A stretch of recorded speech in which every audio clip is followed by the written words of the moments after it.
Mais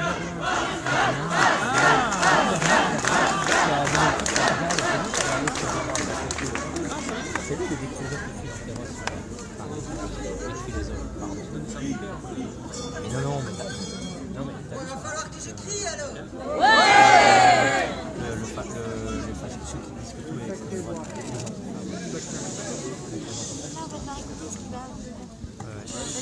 Voilà, est-ce qu'on m'entend? Oui, je vais le mettre le micro, Pascal. Plus de batterie. Bah oui. Voilà, on m'entend? Oui. Yes. Sinon je vais être à faune. Alors comment est-ce que ça s'est passé? Est-ce que j'ai le droit de le dire d'ailleurs? Ouais, bien sûr. Bon. Démocratie. Bon, moi c'était une première. Voilà, c'est une commission d'instruction. Il n'y a rien, hein, donc derrière on m'interroge, mais c'est sur quoi vous savez, hein, c'est toutes mes prises de position. Est-ce qu'il fallait le faire sur les réseaux sociaux? Un médecin a un droit de réserve, et c'est vrai. En même temps, il y a du vrai là-dedans. J'ai simplement expliqué pourquoi, en tant que médecin, en 2020, j'ai dû recourir à Facebook, à des... Enfin, pour autre chose que sert Facebook, hein, finalement. Et on sait tous pourquoi, ceux qui sont ici, les médecins, mais pas que les médecins, des avocats, des professeurs, des mamans, des papas doivent utiliser Facebook, non pas pour parler famille et tout ça, mais pour dire ce qu'ils pensent de la gestion de cette crise. Donc voilà, on verra. C'était vraiment pas méchant, hein, vous n'êtes pas, j'ai pas été mal reçu. Voilà, mais derrière ça, ils vont instruire ou pas. Bon, je pense personnellement qu'ils vont instruire, c'est ma conviction. Et donc là, je passerai devant le conseil de l'ordre où il y a 16 médecins. Donc on s'en reverra, j'espère. Sauf s'il casse sans suite, mais moi, alors oui, une des questions c'est, vous allez continuer, j'ai dit, tant qu'il y aura autant de mensonges, tant que... c'est pas possible.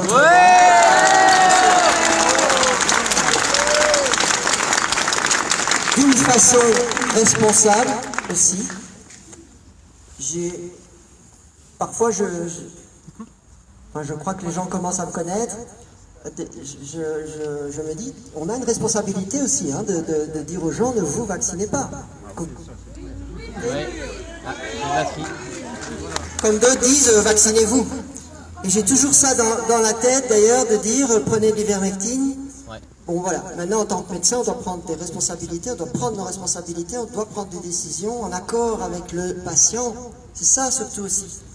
Alors il y a des patients qui ne veulent pas, hein, de consentement éclairé. Mais pour les patients, les personnes, les citoyens, les gens qui veulent un vrai consentement éclairé, eh ben là, c'est notre devoir, mais ça doit toujours être pensé, réfléchi, car ça peut devenir dangereux. Mais voilà, je vais toujours essayer d'être comme ça, comme d'autres médecins, dont ceux qui sont ici.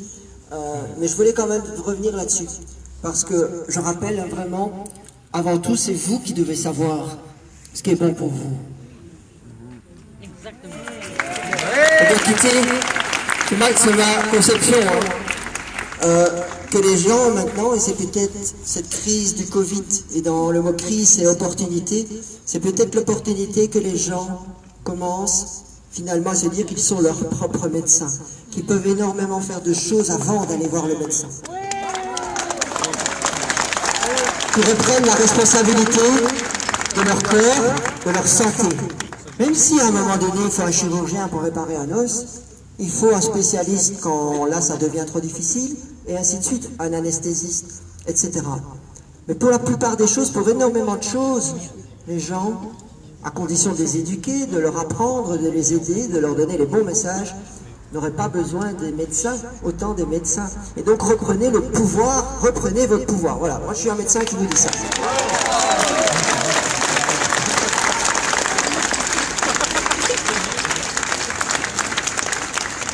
Et donc voilà, le conseilleur n'est pas le payeur, dans tous les conseils qu'on donne, et en même temps j'ai cette notion d'être toujours prudent, de me poser toujours la question, est-ce que j'ai raison?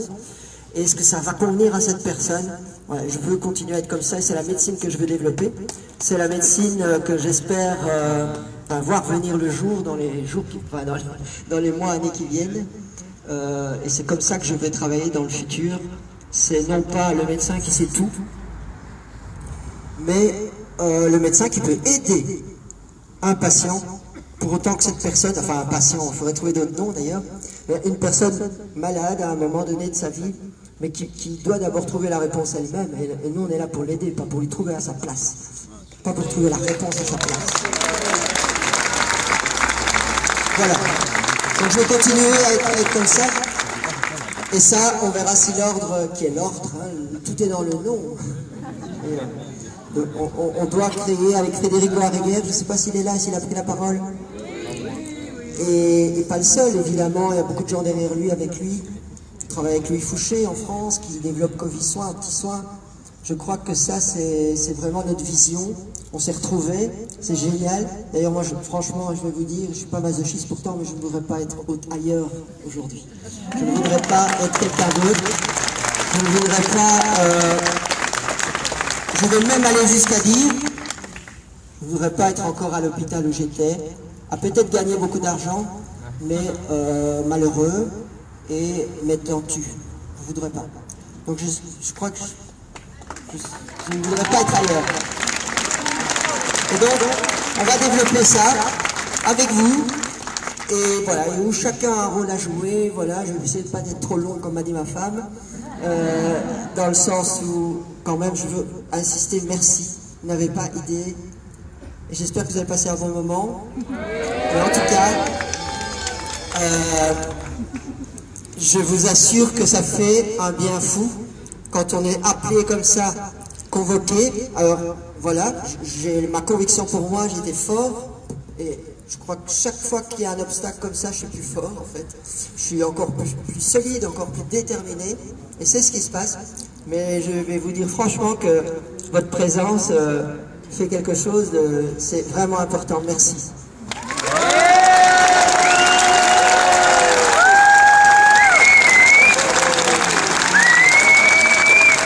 Mesdames, messieurs, vite peut-être. Je sais que vous êtes là pour moi, et en même temps, au niveau des médecins qui ont parlé, malgré les risques, mais aussi les infirmières qui ont dit non, malgré la risque d'être licencié, ou d'avoir été licencié d'ailleurs. Et tout le monde, les professeurs qui ont osé dire non, les parents qui ont osé dire non, d'amener leurs enfants au niveau du masque, etc. C'est tout le monde, je pense, je suis sûr que c'est pour tout ça que vous êtes là, aujourd'hui. Donc merci, merci, merci. La réponse à ce qui se passe aujourd'hui, en dehors, ne baissez pas les bras, tenez bon, et c'est l'union qui fera la force, et ça c'est génial. On va pas toujours être d'accord, et tant mieux, mais en tout cas, par contre, on est unis. Tous ensemble, on peut... Tout seul, ça ne marchera pas, et tous ensemble, on peut vraiment y arriver. Il y a une force, je ne sais pas si vous la ressentez, mais il y a vraiment une énergie. Et donc, continuez là où vous êtes à vous battre. Enfin, je n'aime pas ce mot-là, moi, à être qui vous êtes. Et ceux qui ont l'impression parfois que c'est perdu, ceux qui ont l'impression que parfois ils sont tout seuls, c'est pas vrai. C'est pas vrai. Et unissez-vous. Unissez-vous de plus en plus dans le calme. Moi, je suis quelqu'un de calme, déterminé, mais calme. Mais je pense que c'est important de rester dans... Alors, les mots sont pacifistes, je ne sais pas, parce que parfois il faudra oser aussi monter sur la barricade et un peu se défendre, hein, ça sera la légitime défense, mais vous m'avez compris, dans quand même un respect de soi et des autres. Il faut faire ça pour les autres, pas contre quelque chose. Voilà. C'est encore... Alors, par rapport au témoignage, Alain Collignon, je ne sais pas s'il est là d'ailleurs, s'il a pu venir, l'avait demandé, je le demande aussi, on va être plusieurs médecins à demander des témoignages. Pourquoi? Et c'est déjà arrivé. Il y a beaucoup de témoignages qui sont déjà arrivés, j'ai déjà reçu. Alors voilà, je vais le dire. Mais pourquoi d'abord? je pense que c'est important que de l'autre côté, ils soient forcés d'entendre aussi les avis des gens qui ont été soignés par les traitements précoces. Tant que ce ne sera que des médecins qui le disent, manifestement ça ne suffit pas. Donc il faut vraiment que des...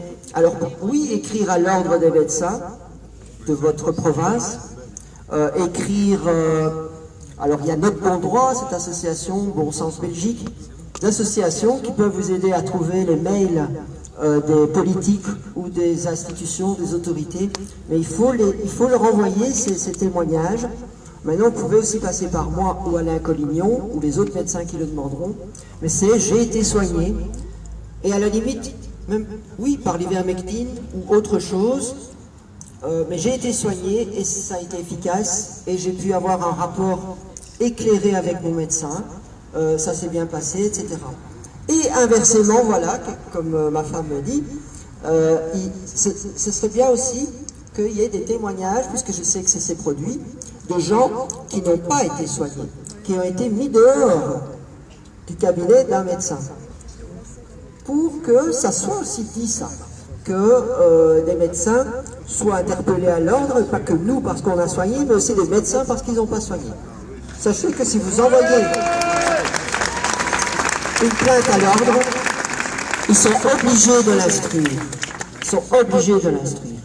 Donc, voilà, c'est une façon de combattre ce mensonge, cette inertie, de nous aider, mais avant tout de combattre ce mensonge, c'est d'envoyer vos témoignages, soit à nous, et on les relaiera, ou directement aux ordres des médecins, aux autorités, aux institutions. Mais à la fois des témoignages de réussite, des traitements précoces, d'effets secondaires des vaccins, mais aussi par rapport à des médecins, des personnes qui ont été mises dehors d'un service d'urgence ou qui ont été maltraitées parce qu'ils n'étaient pas vaccinés et qui ont dû attendre plusieurs heures, voire même n'ont pas été soignés. Portez plainte. Écrivez le témoignage. D'abord, ce serait juste, mais en plus, ça peut aussi changer la donne, ça. Voilà. Et vous avez reçu peut-être un document d'ailleurs, avec un numéro de téléphone pour envoyer un SMS, hein, c'est ça, Aubry? Voilà. Qui peut être donc un moyen si vous vous demandez où envoyer votre témoignage, voilà, faites-le. Vraiment, ça nous aide. Si on tape hors des médecins, Mons, Brabant, on trouve l'adresse. Ça c'est facile, hein. Je pense que tout le monde peut le faire, ben voilà. Alexandre Pénas le mettra sur Kéros, mais faites-le. S'il vous plaît, faites-le.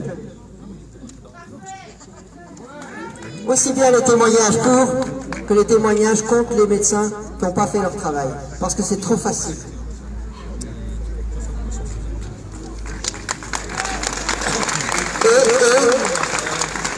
Et soyez le plus factuel possible. L'endroit, l'heure, la date et ce qui s'est passé. C'est tout. Si on veut. Mais en tout cas être factuel, mais dire ça et vous plaindre. Ils devront entendre et devront l'instruire. Voilà, je vous laisse. Merci encore d'être venu. Vraiment, merci d'être là. Et vous pouvez rester. Je vais proposer à certaines personnes éventuellement de prendre encore la parole. D'autres médecins, d'autres personnes. Voilà, et l'union, restons unis, unissons-nous de plus en plus. Oublions nos différences. Et en même temps, faisons des choses différentes. Chacun va pousser le combat d'un côté ou d'un autre, ça c'est bien, mais tout en restant unis. En Belgique, alors moi ce qui me manque, et c'est à travers Gaëtan Beckart, je pense que c'est possible de me connecter aux médecins néerlandophones, car il y en a beaucoup qui sont menacés là-bas aussi, et on sera plus fort. Je suis en contact du côté wallon avec, je pense, la plupart des médecins éveillés qui se battent, pas seulement le docteur Bouillon, qui fait un travail formidable, pas seulement le docteur Collignon, qui en fait également un différent, mais formidable aussi, docteur Résimon, s'exprime beaucoup, et ainsi de suite. Je suis en contact avec eux, on travaille ensemble, et à chacun de son côté, en plus aussi, avec les médecins français et anglais, et voilà, l'union fait la force au niveau infirmier. Je ne sais pas ce qui se passe au niveau infirmier, si ça bouge aussi, si il y a des associations qui se regroupent au niveau infirmier, au niveau pharmacien, au niveau soignant, mais allez vers ça.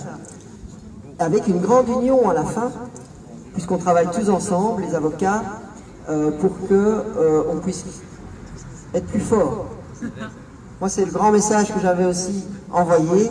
C'était non pas de dire tout le monde doit disparaître un peu dans une espèce de gros machin et tout disparaît, pas du tout. Tout le monde continue à faire ce qu'il fait. Il y a Kéros dans le journalisme, avec BAM dans l'audiovisuel. Il y a notre bon droit qui a un travail formidable, Bon Sens Belgique. Il y a David Bouillon avec Lagardère, etc. Mais en même temps, unissons tout ça, s'il vous plaît. Soyons unis, aussi bien citoyens, là où on est, que dans ces associations. Voilà. Je cède la parole et merci encore. Si je pouvais... oui.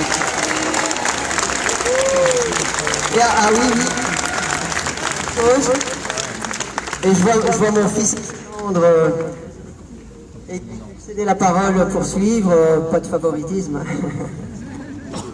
Mais ça me fait penser de dire les jeunes.